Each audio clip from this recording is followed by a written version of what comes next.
नमस्कार बच्चों। आज हम हिंदी साहित्य के पहले पेपर की चौथी इकाई नहुष का अध्ययन करेंगे। नहुष की कहानी को पृष्ठभूमि के रूप में मैंने आपको इससे पिछले वीडियो में बताया था। एक बार मैं फिर आपको बता देती हूँ कि जब तपस्वी त्रिसरा तपस्या करके इंद्र का आसन लेना चाहता था, इंद्र ने अप्सराओं के द्वारा उसके तप को नष्ट करना चाहा, लेकिन वह अपने पथ से डिगा नहीं। तब इंद्र ने वज्र से उसकी हत्या कर डाली। त्रिसरा के भाई वृत्र ने इंद्र से इसका बदला लिया। इंद्र हार गए और उन्होंने वृत्र से संधि कर ली। लेकिन एक दिन इंद्र ने वृत्र को भी समाप्त कर दिया और उसे ब्रह्म हत्या का दोष लगा। इस ब्रह्म हत्या का पश्चाताप करने के लिए इंद्र ने सभी लोगों से बच करके एकांत में जल में समाधि लगाई और उस समय इंद्रासन को खाली नहीं छोड़ा जा सकता, इसलिए पृथ्वी पर नहुष नाम के राजा को सबसे योग्य समझ करके उसे इंद्र का सिंहासन तब तक के लिए सौंप दिया गया जब तक कि इंद्र की वापसी ना हो। आज हम इस काव्य का प्रारंभ करते हैं बच्चों। सबसे पहले कवि ने इसमें गणेश जी को याद करते हुए मंगलाचरण में श्री राम को याद किया है और परंपरा के अनुसार खंड काव्य को लिखते समय उन्होंने इस मंगलाचरण में श्री राम को याद करते हुए यह निवेदन किया है, क्यों कर हो मेरे मन मानिक की रक्षा ओह, मार्ग के लुटेरे काम क्रोध मद मोह लोभ, किंतु मैं बढ़ूंगा राम लेकर तुम्हारा नाम, रखो बस तात तुम थोड़ी क्षमा थोड़ा छोह। अर्थात मैथिली शरण जी कहते हैं कि मेरे मन रूपी माणक की रक्षा भला किस प्रकार से हो, क्योंकि यह जो जीवन रूपी पथ है इसमें काम, क्रोध, मद अर्थात अहंकार, लोभ और मोह ये ऐसे लुटेरे हैं जो मन रूपी माणक को क्षत विक्षत कर देना चाहते हैं, छीन लेने के लिए तैयार बैठे हैं। किंतु फिर भी हे राम, मैं इस पथ पर आप ही का नाम लेकर के आगे बढ़ना चाहता हूँ। हे तात, आप मेरे प्रति थोड़ी सी क्षमा की भावना रखना और थोड़ा सा अपना प्रेम मुझे प्रदान करते रहना, तो अपने इस मन मानिक की रक्षा करते हुए मैं इस साहित्य सृजन के क्षेत्र में दुनिया के पथ पर आगे बढ़ता रहूँगा। इसके बाद बच्चों यह काव्य शुरू होता है और इसका पहला जो अंक है उसका शीर्षक है शची।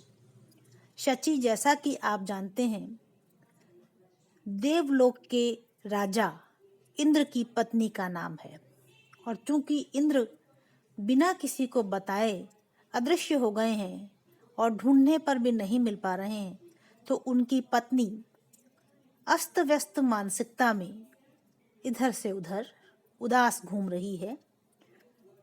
यहाँ पहले इंद्रलोक के सौंदर्य का वर्णन है और उसके बाद शची की मानसिकता का वर्णन किया गया है। कवि कहते हैं, मणिमय बालुका के तट पट खोल के, क्या क्या कल वाक्य नैश निर्जन में बोल के, शांत सुर सरिता समीर को है भेटती, क्लांति दिन भर की उसकी भी मेटती।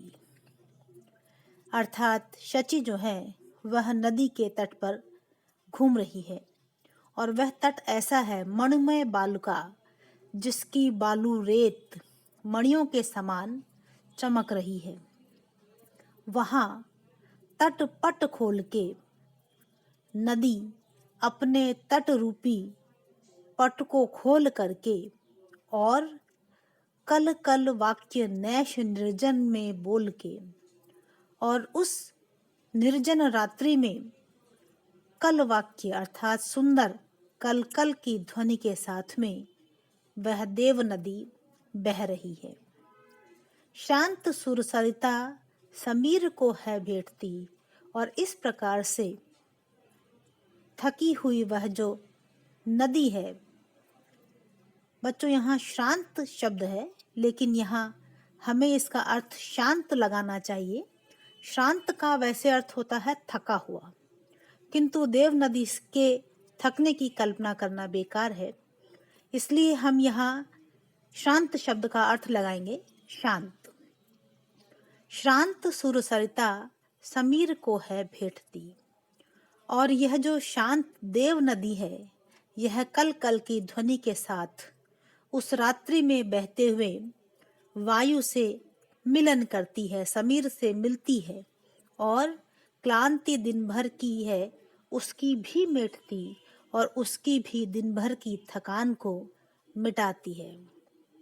यहाँ कवि वहाँ के स्वच्छ और सुंदर वातावरण का वर्णन करते हुए आगे कहते हैं, होती है सदैव नई वृद्धि परमायु में, अमर न होगा कौन इस जलवायु में।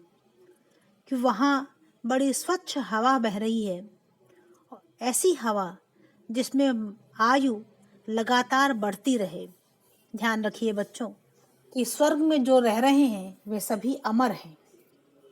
इसीलिए कवि यहाँ कहता है कि ऐसे स्वच्छ जलवायु में परम आयु में वृद्धि सदैव होती ही होगी, अमर न होगा कौन इस जलवायु में।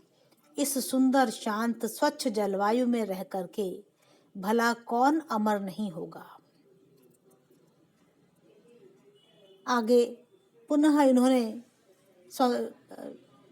स्वर्ग के ही सौंदर्य का वर्णन किया है, और वे कहते हैं, मिलता दरस से ही सुख है परस का, पार क्या परस के बरसते से रस का, डोलता सा बोलता सा एक एक वर्ण है, वर्ण पीतता में भी सुवर्ण ही सुवर्ण है। चारों ओर जो सौंदर्य है, मिलता दरस से ही सुख है परस का, उस सौंदर्य के दर्शन मात्र से ही उसे छूने का आनंद प्राप्त होता है।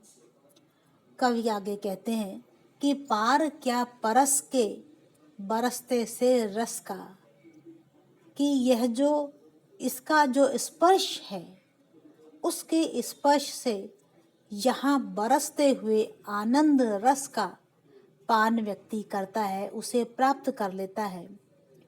डोलता सा बोलता सा एक एक पर्ण है, पर्ण अर्थात पत्ता, कि यहाँ के वृक्षों पर हवा के साथ हिलने वाला पत्ता जो है, एक एक पत्ता बोलता हुआ सा लगता है। जो पत्ते पीले भी हो गए हैं, वे वर्ण पीतता पीले रंग के होने के बाद भी सुंदर दिखाई पड़ते हैं, और ऐसा लगता है कि वे पीले पत्ते नहीं बल्कि सुवर्ण ही सुवर्ण है। वहाँ चारों ओर सोना ही सोना है। धूल उड़ती है तब फूलों के पराग की, पत्र रचना सी पड़ती है अनुराग की। यदि वहाँ कुछ धूल भी है तो वह धूल नहीं, फूलों के पराग है जो उड़ रहे हैं। पत्र रचना सी पड़ती है अनुराग की, और उन फूलों के पराग को उड़ते हुए देख करके, अनुराग अर्थात प्रेम, पत्र रचना सी पड़ती है अनुराग की, मानो प्रेम की पाती लिखी जा रही हो, पत्र लिखा जा रहा हो। अंक धन का क्या यहाँ जीवन अशंक है, कितनी सजलता है किंतु कहाँ पंक है। अंक धन का क्या यहाँ, कि यहाँ अंक धन अर्थात धन को अंक में संग्रह करने का कोई अर्थ नहीं है, क्योंकि यहाँ जीवन अशंक है, क्योंकि यहाँ का जीवन शंकाओं से रहित है, और यहाँ जीवन होना ही अपने आप में पर्याप्त है। किंतु सजलता है, किंतु कहाँ पंख है। कितनी सजलता है, अर्थात चारों ओर जल सजलता है, कोमलता है, आनंद है, किंतु कहाँ पंख है। लेकिन इतनी सजलता होने के बाद भी कहीं कोई पंख अर्थात कीचड़ नहीं है। अब यहाँ कवि कीचड़ को प्रतीकार्थ में ले रहा है कि चारों ओर स्वच्छता है, निर्मलता है, आनंद है, लेकिन कहीं भी पंखनुमा अर्थात कोई चीज गलत या कलंक से युक्त नहीं है। फैली सब ओर शांति, मग्न सुरलोक है, किंतु कांतिहीना आज इंद्राणी शशोक है। वे कहते हैं कि सारी इंद्र नगरी में शांति है, मग्न सुरलोक है, और सुरलोक देवताओं का यह लोक अपने ही आनंद में निमग्न है।